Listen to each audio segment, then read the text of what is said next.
Elisa lamb नाम की एक लड़की की लॉस एंजलिस के सेसिल होटल में हुई मिस्टीरियस डेथ काफ़ी डरावनी है। लेकिन इससे भी ज़्यादा उसका ये लिफ्ट का सीसीटीवी फुटेज है जिसमें वो अपनी मौत से पहले आखिरी बार देखी गई थी। और इस फुटेज में हम देख सकते हैं वो काफ़ी अजीब हरकतें कर रही है।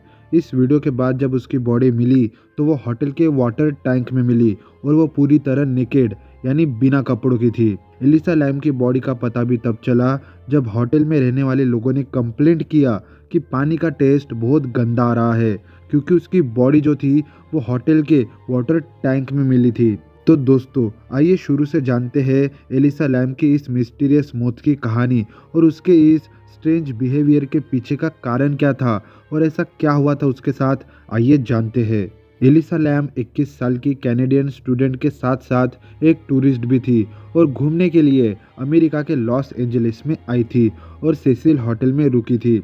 आप सेसिल होटल के नाम को याद रखना, क्योंकि इस होटल का पास्ट अपने आप में कई सवाल खड़े करता है।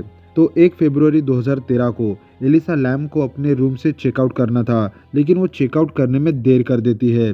तो होटल का स्टाफ उसके रूम में देखने आता है तो वो रूम में नहीं रहती और उसका जितना भी सामान था जैसे लगेज, आईडी और मेडिसिन वगैरह, वो सब उसके रूम में ही था। पहले तो होटल स्टाफ उसे पूरे होटल में ढूंढता है लेकिन वो नहीं मिलती। बाद में उन्हें पता चला कि एलिसा तो पिछले 4-5 दिनों से मिसिंग है, जिसके बाद एलिसा लैम के पेरेंट्स को इन्फॉर्म कर दिया जाता है कि उनकी बेटी होटल से मिसिंग है। फिर उसके पेरेंट्स कनाडा से तुरंत लॉस एंजलिस के सेसिल होटल पहुंचते हैं। होटल पहुंचने के बाद उन्हें बताया जाता है कि एलिसा लैम पिछले 4-5 दिनों से मिसिंग है, जिसके बाद उसके पेरेंट्स लॉस एंजलिस पुलिस में मिसिंग कंप्लेंट कर देते हैं। अब लॉस एंजलिस पुलिस भी एलिसा लैम को ढूंढने में लग जाती है, लेकिन 2 हफ्तों से लगातार खोजने के बाद भी उन्हें एलिसा का कुछ भी पता नहीं चलता। फिर 14 फरवरी 2013 को पुलिस डिसाइड करती है कि एलिसा लैम का ये 31 जनवरी 2013 का सीसीटीवी फुटेज पब्लिक कर दिया जाए, क्योंकि अगर किसी ने एलिसा को देखा होगा तो उन्हें कोई ना कोई तो इन्फॉर्म कर ही देगा। लेकिन इसके बाद भी उन्हें एलिसा का कुछ भी पता नहीं चला, बल्कि उल्टा इस वीडियो के पब्लिक होने के बाद एलिसा लैम के गायब होने के पीछे लोगों ने कई थ्योरीज देना शुरू कर दिया था।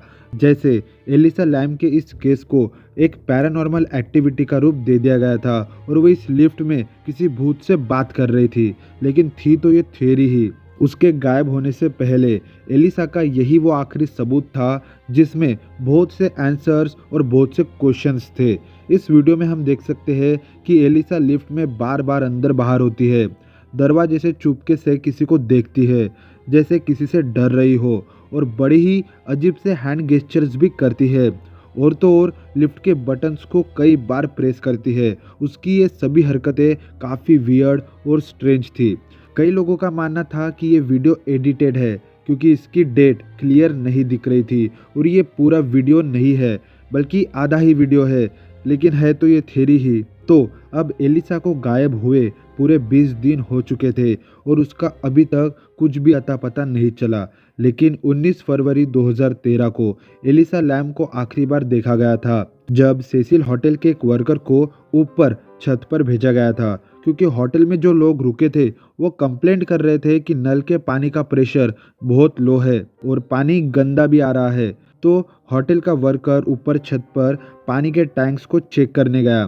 तो जब वो एक टैंक को चेक कर रहा होता है तो तब उसे एलिसा लैम की डेड बॉडी पानी के ऊपर तैरती हुई मिलती है।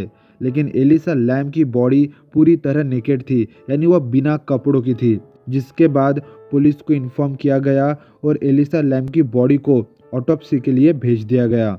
अब आते हैं सेसिल होटल पर। जैसा कि मैंने आपको अभी कुछ देर पहले कहा था कि इसका नाम याद रखना। ये जो सेसिल होटल है ये काफ़ी बदनाम है, क्योंकि जब से ये होटल खुला है तब से ही इस होटल में ऐसे दर्जनों मर्डर्स और सुसाइड्स हो चुके हैं।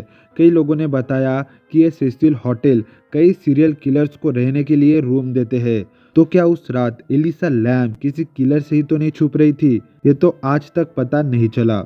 वैसे एलिसा लैम का केस जून 2013 में क्लोज हो गया और रिपोर्ट में बताया गया कि उसकी मौत डूबने की वजह से हुई है और उसके शरीर के ना इंटरनल और ना एक्सटर्नल किसी भी जगह कोई चोट का निशान वगैरह कुछ भी नहीं था। और हैरानी की बात यह भी है कि रिपोर्ट में बताया गया कि एलिसा के मौत के पीछे का मेन रीज़न उसका बाइपोलर डिसऑर्डर था और बताया गया कि एलिसा लैम ने सुसाइड किया है। हालांकि केस तो अभी बंद हो गया, लेकिन एलिसा लैम ऊपर वाटर टैंक तक गई कैसे? क्योंकि वो ऐसी जगह होती है जहाँ सिर्फ होटल स्टाफ ही जा सकता है। और एलिसा लैम की डेड बॉडी बिना कपड़ों की ही क्यों थी? अगर उसने सुसाइड किया है तो बॉडी नेकेड कैसी थी? और उसकी ये अजीब हरकतें, ऐसे सवाल आज भी इंटरनेट पर लोग पूछते रहते हैं। और इन्वेस्टिगेशन में पता चला कि एलिसा जिस होटल रूम में रहती थी वहाँ के आसपास के लोग उससे काफ़ी तंग आ चुके थे, क्योंकि वो लोगों को बहुत डिस्टर्ब करती थी। एलिसा लैम की इस रहस्यमयी घटना पर नेटफ्लिक्स ने एक डॉक्यूमेंट्री भी बनाई है जिसका नाम है क्राइम सीन, जिससे आपको इस केस के बारे में और जानने को मिलेगा। तो दोस्तों, ये थी एलिसा लैम की मिस्टीरियस डेथ की कहानी। आपको क्या कारण लगता है उसकी मौत के पीछे, मुझे कमेंट्स में ज़रूर बताना। और वीडियो अच्छी लगी तो यार वीडियो को एक लाइक ज़रूर कर देना। आने वाले वीडियोस में मैं ऐसे ही मिस्टीरियस केसेस पर वीडियोस लाने वाला हूँ, तो चैनल को सब्सक्राइब करके बेल आइकॉन ज़रूर प्रेस करना, ताकि जब मैं वीडियोस अपलोड करूँ तो आपको पता चले। तो मिलते हैं नेक्स्ट वीडियो में, तब तक के लिए जय हिंद, वंदे मातरम।